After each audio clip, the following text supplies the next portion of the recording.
kubera yuko iyo umuntu ukurera asa nkaho akurwanya.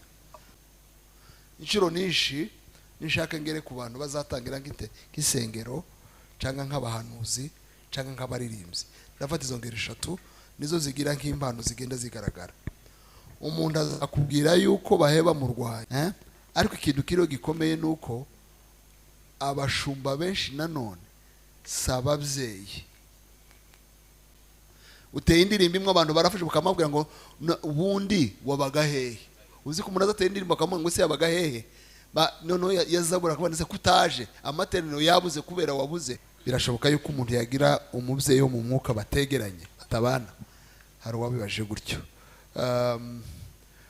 Abashumba bo icya kabiri wavuze ngo hari igihe umuntu atangira guhabwa nyine gukora agihaguruka, agakosa gato yakoze kagahita kaza kagahinduka inkoni bamukubitisha, n'umushumba we nawe cyangwa umutoza wiwe akaba umukubitisha ya nkoni. Nandika amazina ariko ngira ni Kamusore. Abo nzi amazina ndabavuga, abo ntazi amazina nzajya mvuga uwabajije muramenye uwo ari we. Yabajije mu gihe umuntu urerwa we ashaka kurerwa ariko umurera we akaba adashaka kumurera, ndetse akaba rusa nkaho amupfobya cyangwa amuca intege, amurwanya. Icyo kibazo kirasa nk'ikigoye kucemera mu bibazo bifatika cyane, kubera yuko iyo umuntu ukurera asa nkaho akurwanya, haba hari ibintu bituma nawe urerwa bidahagaze neza. Abantu benshi nzi mu mihamagaro bagiye bagera ahantu hakomeye. Ushobora gutangira n'umushumba runaka, icyari impano kikazima burundu, kuko Imana igufite mu mugambi iguhuza n'undi uyibyutsa. Impamvu mvuze ngo ntibikunze kubaho nuko iyo umuntu atangiye kubona ko bamurwanyije, akenshi aba yaranageze no ku rwego rwo gutwikururwa. Biba bigaragaza yuko bitaje ari ukuvuga ngo bamurwanyije, ahubwo ikibazo nuko ataciye bugufi. Bihuzemo uburyo bubiri. Umuntu uzagera ahantu bamenye ko afite impano batahaye agaciro, muzabirebe, ahubwo iba yaranaragaragaye yaratangiye no gukora, kandi ndikora n'ubundi batayiha agaciro. Inshuro nishi nishaka ngere ku bantu bazatangira nk'isengero cyangwa nk'abahanuzi cyangwa nk'abaririmbyi, ndafata izo ngero 3 nizo zigira nk'impano zigenda zigaragara. Umuntu akubwira yuko baheba mu Rwanda ari usigaye uririmbisha amateraniro yose. So umuntu usigaye uririmbisha amateraniro yose, rimwe na rimwe ni wa muntu utangira kugira ngo nanabura bimenye ko yabuze. So niba umuntu aririmbisha amateraniro yose abura kugira ngo bamenye ko yabuze, ahagera atize kugira ngo bimenye ko yatinze, kirumvikana? No kuvuga ngo ejo urwego bamushize ku rwego nyarwo, yageze ahantu abantu bose babona impano imurimo. Bene izo mpano n'umushumba cyangwa umurezi ntiyoba kicecekesheje. Muzabirebe, bene izo mpano ntiyoba kicekesheje, kubera iyo imaze kuba nk'inyenyeri, iyi nyenyeri yacanye ntiwoyizimya. Niyo ugiye kwicecekesha aho ngaho igera ahandi igacana. Bivuga ngo rwa rwego rwa mbere jewe mbona rwarakoze neza, kuko rwageze ahantu ya nyenyeri igaragara. Ku ruhande rwa kabiri nishaka nje kubahanuzi. Buriya umuntu ashaka kukubuza guhanura mu rusengero rwiwe, ko ndiyakubuza guhanurira abantu, kuko ndimujana muri quartier, ndimujana ku ishuri, ndimujana mu kazi. Akenshi bene izo mpano ntuyipfukirana. Nta mutoza woyizimya ngo bikunde irimo Imana. Ahubwo wonanirwa guca bugufi ntumenye ko ari umubyeyi wawe, ariko akenshi nta muntu woyihagarika. Aba church planters benshi iyo mpano niba zagera ahantu bagukura mu bandi bakagusengera bwa mbere bakaguheza kuyobora umukumbi, impano yawe irahari, irazwi, nta muntu numwe wayirwanya. Ndajaze kuvuga hananiza natwe twebwe kanje nahagurutse ndi umunyamategeko urusengero nabayemo rwa Kimisagara mu maruzi urusengero runini naruvuyemo ntararubwirizamo na rumwe, ntararusengamo na rumwe, ntarayobora serire na rimwe, nabaga muri departement intercession gusa ntitwakitaga ikiyumbe yaba abantu bicara inyuma baza bakingira amaterano yatangira batingingira kuri microphone. Urabona hari umuntu babahaye microphone uri hano, abandi bicaye hariya mu ntebe bari bahaye bingingira. Niho navuye mu byumweru byakurikiye mba mu bantu batangira itorero mu bayobozi babiri bakomeye barwo. Mu mezi 5 mu mushumba mukuru w'urwo rusengero, nubwo nari ntarasenga nk'umushumba ariko mu rwego rw'igihugu na representant legal. Urumva kuva ahantu utarafata microphone usenga, hari abo twabanye muri urwo rusengero mbonye hano ni ukuvuga ngo abantu bose barazi atanga itoro avuye ko murumva hari umuntu worwanya iyo mbano ntawe. Nuvuga ngo hariya nahabaye nta muntu uzi, ariko impano yari indimo wenda yaje kugaragara nyuma igenda ginakura, kirumvikana. So nashatse kuvuga ngo iyo umuntu afite impano nta muntu woyirwana, nta mushumba woyirwanya, ahubwo wo kwitwara nk'uwarwanyijwe. Iyo watangiye kwitwara nk'uwarwanyijwe utera umwuka mubi nyine ni usanga habaye ibibazo. Ariko iyo uzi ngo ufite icy'Imana yagushizemo batarakimenya kirahari, bakimenya kizakora neza, uratuza. Kandi abantu benshi ni amashyi abica. Uteye indirimbo imwe abantu barafashe bukamabwira ngo ubundi wabaga hehe. Uzi ko umuntu azateye indirimbo akamubwira ngo se yabaga hehe, none yazabura kubonetse kutaje amateraniro yabuze kubera wabuze. Ubwo si ubwami bw'Imana. Mu bwami bw'Imana nta basare babaho, haba abagaragu. Iyo witwaye nk'umugaragu nta muntu wo kurwanya ngo bikunde. Abantu bazabarwanya abasitari ntibazarwanya abagaragu. Ni ukuvuga ngo uko ugenda ukorera umushumba wawe utaragera igihe cyo gukorerwa nk'umushumba, niko kuzagukundisha umushumba wawe, ku buryo akenshi ibyo agomba kugukorera abigukora kubera ya relation mufitanye. Icya kabiri wavuze ngo hari igihe umuntu atangira guhabwa nyine gukora agihaguruka, agakosa gato yakoze kagahita kaza kagahinduka inkoni bamukubitisha, n'umushumba we nawe cyangwa umutoza wiwe akaba umukubitisha ya nkoni. Okay, abo ni abatoza babi. Ariko babatoza twavuze yuko umutoza mwiza arakwihanganira, arakwankuraje. Buriya abantu bajye bacira utuvideo dutoya. Iyo umushumba cyangwa umutoza ari mwiza azamubwira ngo zitagi kuba cacitse, si wewe wa mbere bino bibayeho, n'abandi byababayeho. Ariko muzi Dawidi, abantu bazi ko Dawidi akomeye bakomera Imana amashi barebe. Skandale za Dawidi zoza kuri social media none, ukamubona yageze kwa Uriya, ukamubona yakoze za gahunda, ukamubona yavuze yapanga igisirikare abwira abantu ngo Uriya yamaje imbere namara kugera hariya urusasu rwa mbere rumufate. Ko murabona ko yokongera guhabwa microphone, ariko nyuma Imana yaravuze ngo mbonye umuntu ufite umutima nguwo. Kubera iki? Kubera yuko twarihanganiwe, twarababariwe.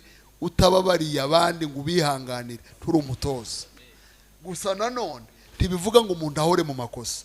Hari umuntu ukora ikosa rya mbere ukaryihanganira, ariko wamureba ugasanga akoze mu makosa, nuvuga ngo wanamugira n'inama ntayumve. Ibi cyane birajana n'ibintu by'inyigisho, kuko izi nyigisho zo hari umuntu uko afashe microphone ubu abasa nkaho yashatse kunezeza abarunaka cyangwa akora ibintu nyine bitari byo mu rusengero. Iyo bikoze kabiri gatatu bakakuganiriza ntuce bugufi ngo nabireke, biragoye yuko uwo mushumba nawe yakomeza kwihangana, kubera yuko nawe media ntizimwihanganira.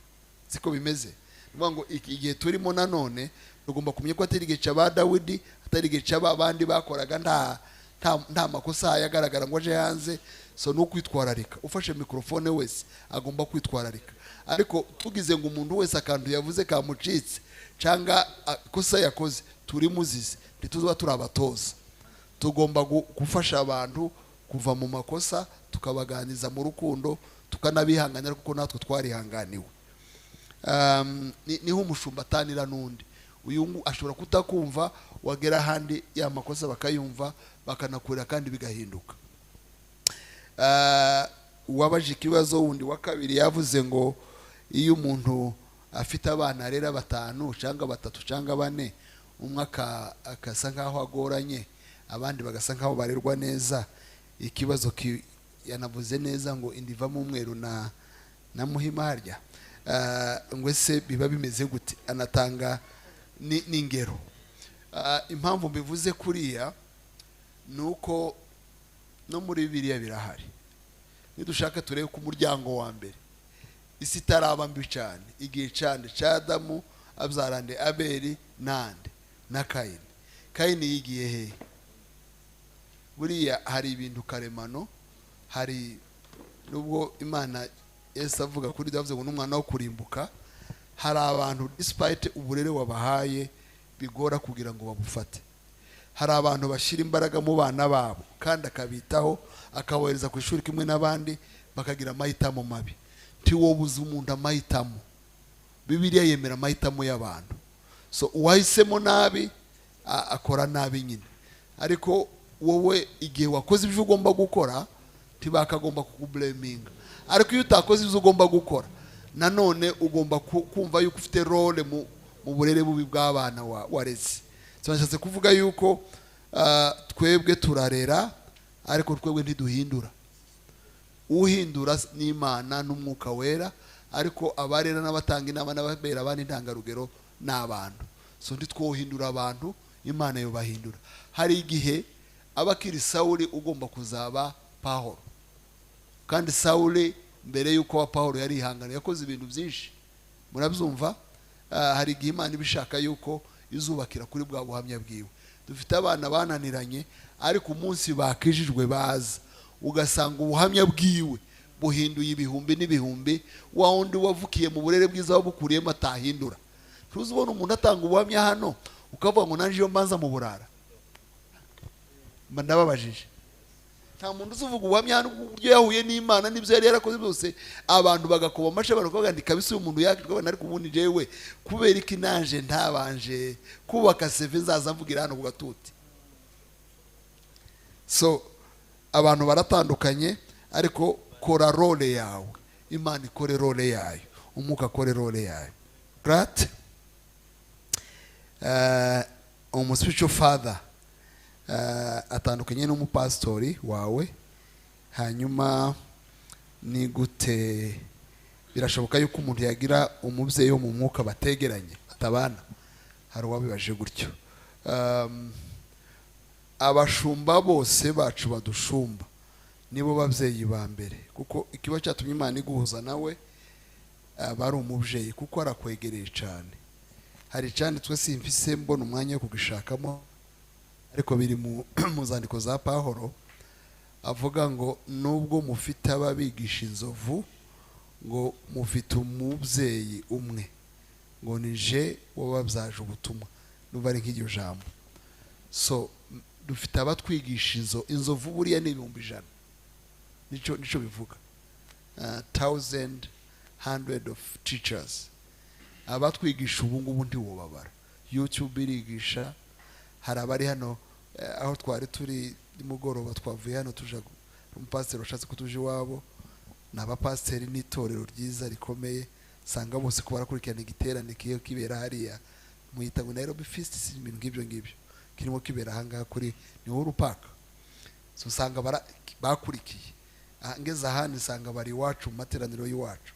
So nibisanzwe abo turabafite, dufite abigisha benshi, natwe turabafite dukurikira, dufite abo dukurikira natwe benshi, ariko abo nabigisha, abo ndibo kubera abashumba, kuko ntibana uzi ntimuza muvugana. Hari wigeze ambwira ngo jewe ngo bashumba muri Afrika ngo nabonye ari bato cyane, ngo ngeze kuri TD Jakes utigekse tuzamwandikira email ngo agusubize, tuzamuhamagara ngo akumve, tuzi uburyo abayeho, mubona ageze hano ku gatuti, tuzi icyo atekereza, tuzi icyo akunda, tuzi amen man, be humble. So wowe urashaka abantu ba ariko ikintu kiriho gikomeye nuko abashumba benshi nanone sababyeyi simbapfobeje kuko ntawe utanga icyo atahawe. Nukuvuga ngo ushobora kuba urukwegereye kuko ari buye. Ndabibwira abantu cyane bari online, hari abantu abadukurikiye nabonye na benshi cyane kurusha n'abari hano. Hari ahantu ugasanga utuye mu mujyi San Antonio n'aba Espanyol gusa bahaba, urusengero rumwe rw'abantu bita ko ari bene wanyu, wenda n'urw'umuntu watangiye kubera yuko yageze hari yabuze ukundi, ntaratozwa, ntiyarezwe, ntafite ubushobozi bwo kugira icyo agufasha cyane. Ico gihe ndemera yuko umuntu yogira umubyeyi bategeranye, bisobanure cyane no mu buryo buri biologique. Abana bacu ntituzahorana nabo, hari abo mfite banje nabyaye bari hanze, ntibibuza yuko batari abana banje, ariko tubwirana relation y'umubyeyi n'umwana nubwo bari kure. Hari umuntu rero mutegeranye ari umushumba, ariko mugirana relation y'umubyeyi n'umwana, wandikira akagusubiza, uhamagara akakwitaba, ugisha inama akaguha inama, ugukurikirana kuruta n'uwo muturanye mu rusengero. Uwo ni umubyeyi. Nubwo mutegeranye ariko inama zikomeye uramukurikira, aragukurikira, uramugezaho ikibazo, n'umubyeyi. Iri koranabuhanga ryaduhuje cyangwa ryakinguye imiryango yo kurerwa n'abantu bari kure kandi bigakunda rwose. Hari abo dufite ba Kristo bacu baba online, babayeho nk'abakristo bo mu rusengero, batura, babaho, bakurikira. Ndabizi ko namwe mu bafite hano, hari nabo twaganiriye bambwira ndi itorero ryacu warigezemo, vuyemo hano twabakurikiranye, itorero ryacu warigezemo, hariya nibo bashumba bacu. So birumvikana yuko ubwo buryo nabwo bushoboka, ariko igikomeye ni ibintu nka bine. Icambere, uwo muntu proximity, ubusabane bwanyu bumeze gute, mwegeranye gute nubwo mutegeranye mu buryo buri physique. Icakabiri, niko afite kurusha agufasha. Icyagatatu, umufungukira gute, umubwira iki niko utamubwira. Niba ufite ibyo utamubwira byinshi, so umubyeyi n'umwigisha. Icakane gikomeye, biri dynamique. Umubyeyi wawe wo muri physique n'umwe wakuzaye, ntuzamuhindura. Umubyeyi wo mu mwuka we, hari igihe uno munsi n'urwego wari uriho hari ibyo yaguhaga kuko ashobora kubiguheza, bwacu ugasanga hari urwego ugomba kujaho rusaba imbaraga adafite. Ibyo birashoboka. So no kuvuga ngo ugushubje none, ukubera umubyeyi none, ejo ushobora gusanga hari ubundi buryo Imana iguhuje n'undi kubera umuhamagaro n'urwego ushaka kukugezaho. Murakoze.